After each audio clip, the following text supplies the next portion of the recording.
ಪಾಟೀಲ್ ವೀರನಗೌಡ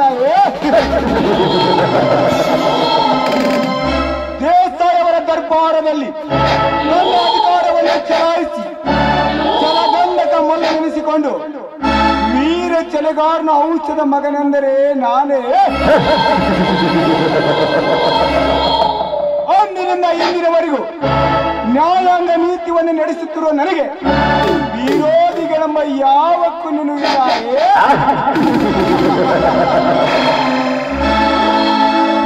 ಧರ್ಮರಾಜ, ಈ ಜಗದಲ್ಲಿ ನಿನ್ನ ತಮ್ಮಂದಿರ ಬಲದಿಂದ ನೀನೆಷ್ಟು ಧರ್ಮ ಪಾಠವನ್ನು ಹೇಳಿ ನಿನ್ನ ಕೀರ್ತಿ ಬೆಳೆಸಿಕೊಂಡರು, ಮುಂದೊಂದು ದಿನ ಅದೇ ನಿನ್ನ ತಮ್ಮಂದಿರ ಹಳಸಿದ ಅಂಬಲಿಯ ಮುಂದೆ ನಿನ್ನ ಕೈ ಒಡ್ಡಿ ನಿಲ್ಲು ಹಾಗೆ ಮಾಡದಿದ್ದರೆ ನಾನು MLA ಪೊಲೀಸ್ ಪಾಟೀಲ್ ವೀರನಗೌಡನೇ ಅಲ್ಲ.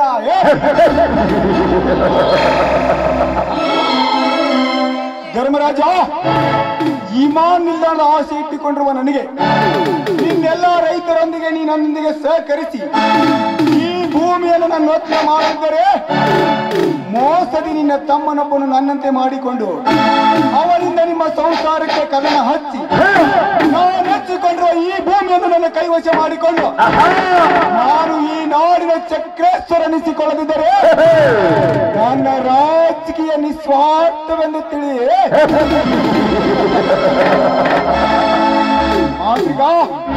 ಮಾಂತ್ರಿಕ ಅದೇ ನಂದು ಬೇಗ ಹೇಳಿದ್ದಾರೆ. ಸಚಿವರ ಹೇಳಿಕೆಯಂತೆ ಜಿಲ್ಲೆ ವಿಮಾನ ನಿಲ್ದಾಣ ಹೆಸರಿನಲ್ಲಿ ನಮ್ಮ ಫ್ಯಾಕ್ಟರಿಗೆ ಬೇಕಾಗಿರುವ ಭೂಮಿಯನ್ನು ಖರೀದಿಸಲು ಜಿಲ್ಲಾಧಿಕಾರಿಗಳಿಗೆ ನೇಮಿಸಲಾಗಿದೆ. ಯಾರ್ಯಾರು ಭೂಮಿ ಕೊಡಲಿಕ್ಕೆ ಒಪ್ಪಿದರು, ಯಾರ್ಯಾರು ಒಪ್ಪಲಿಲ್ಲ. ಅಂದು ಜಿಲ್ಲಾಧಿಕಾರಿಗಳು ಬಂದಾಗ ರೈತರೆಲ್ಲರೂ ಸೇರಿ ಪ್ರಾಣ ಕೊಟ್ಟೆ ಹೊರತು ಭೂಮಿ ಕೊಡೋದಿಲ್ಲವೆಂದು ಗದ್ದಲ ಮಾಡಿದರು ಗೌಡ್ರೆ. ಆ ಗದ್ದಲದಲ್ಲಿ ಸಂಗ್ರಹ ಮಾಡೋದು ಸಾಧ್ಯವಾಗಲಿಲ್ಲ. ಸಾಧಿಸಿ ತೋರಿಸಿದವನ ನಿಜವಾದ ಗಂಡಸು ಅಂತಾರೆ. ಆದ್ರೆ ನೀನೇನು ಕೆಲಸ ಮಾಡ್ತಾ ಇದೀಯೋ ಮುಟ್ಟ? ಈ ಗೌಡರ ಬಲಗೈ ಬಂಟ ಅಂದ್ರೆ ಹೇಗಿರ್ಬೇಕು ಗೊತ್ತೇ? ಎಂಟಾಳಿನ ಶಕ್ತಿಯ ಬಂಟನಾಗಿರಬೇಕು. ಶಕ್ತಿಗಿಂತ ಶಕುನಿ ಯುಕ್ತಿ ಪ್ರಯೋಗಿಸಿ ಕೆಲಸ ಮಾಡಬೇಕು.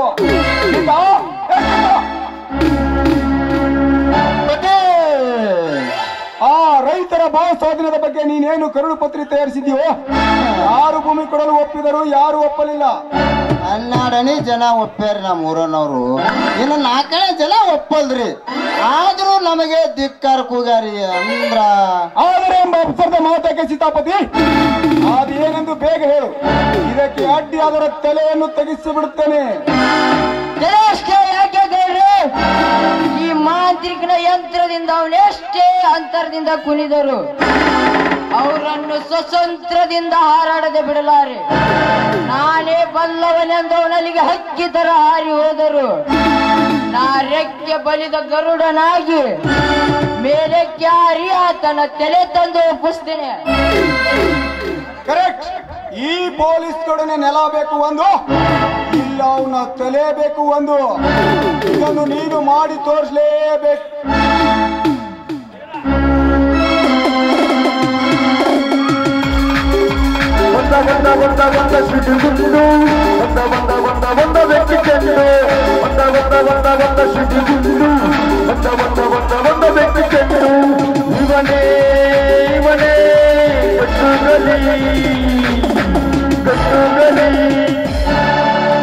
ಸಾಧ್ಯವಿಲ್ಲ ಸೌಕರ, ಸಾಧ್ಯವಿಲ್ಲ. ನಾನು MLA ಇದೀನೆಂದು ಆ ರೈತರ ಭೂಮಿಯನ್ನು ಕಿತ್ತುಕೊಳ್ಳಲಿಕ್ಕೆ ನಿನಗೂ ಸಾಧ್ಯವಿಲ್ಲ, ನಿನ್ನ ಮಾಂತ್ರಿಕನಿಗೂ ಸಾಧ್ಯವಿಲ್ಲ.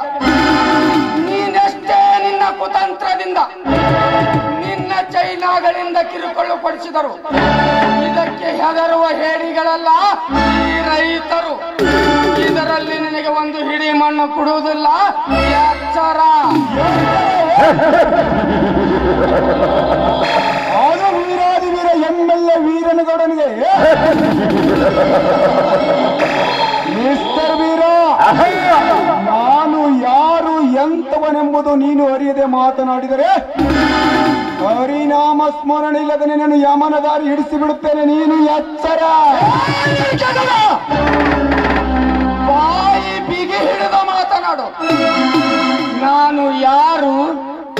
ನಾನು ಎಂತವನು ಎಂಬುದು ನೀ ಕೋಣಿನ ತರ ಮಾತನಾಡಿದರೆ ಈ ಬಲ್ಲಿದ ಟಗರು ಕೆಟ್ಟ ಟಗರಾಗಿ ನಿನ್ನೆಡೆಗೆ ಗುದ್ದಿಕೊಳ್ಳುತ್ತದೆ. ಎಚ್ಚರ! ಕುರಿ ಈ ಬೀರ ಸಪ್ಪನ ಬಾಳಿ ಬೀರನಲ್ಲ. ಚಿಕ್ಕಂತೆ ಕುರಿ ಹಾಲು ಕುಡಿದು ದಂಡೆದ ಬೆಳೆಸಿಕೊಂಡಿರುವ ಕೆಟ್ಟ ಮೆಣಸಿನಕಾಯಿ ಕಾರ.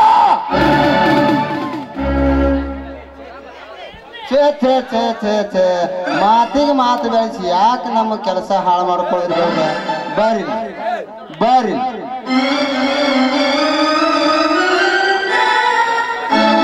ಮಾಡಿ ಬಿಡ್ರಿ, ಕೆಲಸ ಸಕತ್ ನೋಡ್ರಿ. Very good. ನೋಡು ಬೀರ, ಆವೇಶದಲ್ಲಿ ಮಾತನಾಡಿ ಅಲ್ಪನಾಗಬೇಡ. ನೀ ನನ್ನೊಂದಿಗೆ ಸ್ನೇಹ ಗಟ್ಟಿ ಮಾಡಿಕೊಂಡರೆ ಯಾರು ನಿನ್ನನ್ನು ಮುಟ್ಟಿ ಮಾತನಾಡಿದಂತ ಶ್ರೀಮಂತನಾಗಿ ಮಾಡಿಬಿಡುತ್ತೇನೆ ಈ ನಾಡಿನಲ್ಲಿ. ಯಾಕೆಂದರೆ ಅಲ್ಲಿ ಸರ್ಕಾರಿ 300 ಎಕರೆ ಗೋಮಳ ನಿನ್ನದು ಅಲ್ಲ, ನನ್ನದು ಅಲ್ಲ. ಅಲ್ಲಿ ಹೋಗುವ 400 ಎಕರೆ ಗೋಮಳ ನಿನ್ನದು ಅಲ್ಲ, ನನ್ನದು ಅಲ್ಲ. ನೀ ಹೂ ಅಂದ್ರೆ ಮಾತು ಕೊಡು. ತಕ್ಷಣ ಎಷ್ಟು ಹಣ ಬೇಕು ಬಾಯಿ ಬಿಟ್ಟು ಕೇಳು, ಈಗಲೇ ಕೊಟ್ಟು ಕಳಿಸುತ್ತೇನೆ. ನಿಮ್ಮ ಮಾತು ಕೇಳಿ ನಗಬೇಕು, ಅಳಬೇಕು. ಒಂದು ತಿಳಿದಾಗಿದೆ MLA ಸಾಹಿಬ, ಇಂಥದಕ್ಕೆಲ್ಲ ಅಳಬಾರದಪ್ಪ. ಹಣ ಮಾಡಿಕೊಂಡು ಈ ಜಗದಲ್ಲಿ ನಗಬೇಕು, ಇಲ್ಲ ಅಂದ್ರೆ ನಿನಗೆ ದಡ್ಡ ಅಂತಾರೆ. ಸಾಹುಕಾರ, ನಿನ್ನ ಕೈಯಿಂದ ಲಂಚ ತಿಂದು ದನ ಕುರಿ ಮೇಯಿಸುವ ಗುಡ್ಡ ಗೋಮಾಳ ಜಾಗ ನಿನ್ನ ಸೊತ್ತು ಮಾಡಲಿಕ್ಕೆ ನಾನು ನಿನ್ನ ತರ ಲಂಚ ತಿನ್ನು ರಾಜಕಾರಣಿ ಅಲ್ಲ. ಸೀದಾ ಮಾತಿಗೆ ಸೊಟ್ಟು ಹೊಡೆದು ರೈತರ ಬೆನ್ನಿಗೆ ಬೆನ್ನಾಗಿ ನಿಂತು ಸತ್ತು ಕುರಿಯನ್ನು ಹೊತ್ತು ಮಾರುವ ಎತ್ತಿನ ಕುರುಬ ನಾನು. ಒಚ್ಚರಾಗೆ ಎಚ್ಚರದಪ್ಪಿ ಮಾತನಾಡಿ ಬಯಸಿ ಬಂದಿದ್ದನ್ನು ತಿರಸ್ಕರಿಸಿ ಹಾಳಾಗಬೇಡ. ಹಣ ಪಡೆದು ನಿನ್ನ ಗುಣ ಉಳಿಸಿಕೋ. ತಮ್ಮ ಯಾಕೆ ಸುಮ್ಮನೆ ಗಂಟ್ಲ ಹರ್ಕೋತಿ? ಮುಂದ ನಿನ್ ಹೆಣನು ಹೋಗೈತಿ, ಮತ್ ಹಣನು ಹೋಗೈತಿ. ಎಚ್ಚರದಿಂದ ಮಾತನಾಡು. ನನ್ನ ಹೆಣ ಹೋಗೋಕ್ಕಿಂತ ಮುಂಚಿತವಾಗಿ ನಿಮ್ಮ ಮೂವರ ಹೆಣ ಮಾಡೋದು ನನಗೆ ಚೆನ್ನಾಗಿ ಗೊತ್ತಿದೆ. ಅಂದು ಸಿಂಧೂರು ಲಕ್ಷ್ಮಣ್ಣ ಹಾಗೂ ಕ್ರಾಂತಿವೀರ ಸಂಗೊಳ್ಳಿ ರಾಯಣ್ಣ ಎರಡಿ ಸ್ಫೂರ್ತಿಯಲ್ಲಿ ಬೆಳೆದ ಗಂಡು ದೇಯ ಇದು. ಕೊನೆಯದಾಗಿ ನಿಮಗೆಂದು ಮರ್ಯಾದಿಂದ ಮಾತನ್ನು ಹೇಳಿ ಹೋಗಾಕ ಬಂದೀನಿ. ಆ ಗೋಮಾಳ ಜಾಗ ದನ ಕುರಿಗಳ ಸೊತ್ತು. ಈ ಭೂಮಿ ಜಗತ್ತಿಗೆ ಅನ್ನ ಹಾಕೋ ರೈತನ ಸೊತ್ತು. ತಾಕತ್ತಂಬುದು ನಿಂಬಲ್ಲಿದ್ರ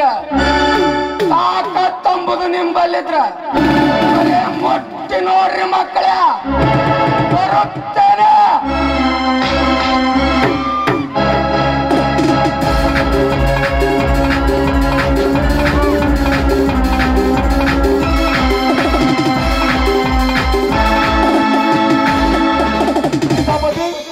ಏನು ಸೊಕ್ಕಿನಿಂದ ಮಾತಾಡಿ ಆಮೇಲೆ ಬೀರ ಹಾಕಿದೊಂದು ಪ್ಲಾನ ಹಾಕಿದ ನಿನ್ನ ಪ್ಲಾನ್ ಸೀದಾ ಅವನು ನೇಣಿಗೆ ಶರಣಾಗಬೇಕು. ಹಂಗಾಕು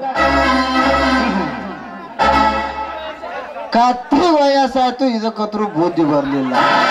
ಸಾಕಾರ ಬರ್ರಿ, ಇದೇ ಹೇಳ್ತೀನಿ. ಎಷ್ಟು ಮಾಡ್ಬಿಟ್ರತ್ರಿ ನಮ್ಮ ಕೆಲಸ. ಆ ಬಡ ಬಿಕರಿಗೆ ನನ್ನ ತಂಗಿ ಕೊಡೋದು ಇದು ನಿನ್ನ ಅಪ್ಸರದ ಮಾತು ಹಿಂಪಡಿಸಿಕೊಂಡು ಬಿಡು. ನಾನು ಯಾರು? ಅನ್ನೋದು ಗೊತ್ತವ್ರಿಗೆ ಗೊತ್ತದ. ಅಲ್ರಿ, ನೀವು ನಾಡಗೋಡ್ರ ಮೇಲೆ ಅನ್ನೋದು ಜಗತ್ತಿಗೆ ಗೊತ್ತೈತಿ. ಮುಂದೊಂದು ದಿನ ಈ ಸೀತಾಪತಿ ಮಾತು ಯಾಕೆ ಕೇಳಿಲ್ಲ ಅಂತ ನೆನಸ್ತೀರಿ. ಜೋಕೆ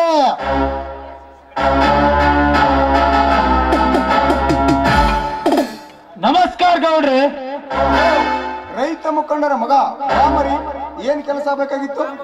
ನಾನು IPS ಓದ್ಬೇಕಂತ ಮಾಡೀನಿ ಸರ್. ನಮ್ಮಿಂದ ಸಾಯಬೇಕು. ಹಾ ನಮ್ಮ ಯಾವ ಡಾಕ್ಟರ್ ಹೇಳಿದ್ದು ಅದಾಯ್ತು. ಇದು ರೋಗಿ ಬಯಸಿದ್ದು ಆತೀನಿ. ಇವರ ಕೆಲಸ ಮಾಡಿ ಮುಂದೆ ಮಜಾ ನೋಡಿ ಗೌಡ್ರಿ. ಒಂದೇಕೋ ಇವನ 10 ಕೆಲಸ ಮಾಡಿಕೊಡ್ತೀನಿ. ಈ ಶಶಿಧರ ನಮ್ಮ ಹುಡುಗ. ನನ್ನ ಮೇಲೆ ಅಷ್ಟೊಂದು ಅಭಿಮಾನವೇ? ಅವರ ಮೇಲೆ ಅಭಿಮಾನ ತೋರಿಸುವುದೇ ಈ ಗೌಡನ ಹುಟ್ಟುಗುಣ. ಒಳಗೆ ಬನ್ನಿ, ಎಲ್ಲರೂ ಅಲ್ಲೇ ಮಾತನಾಡೋಣ.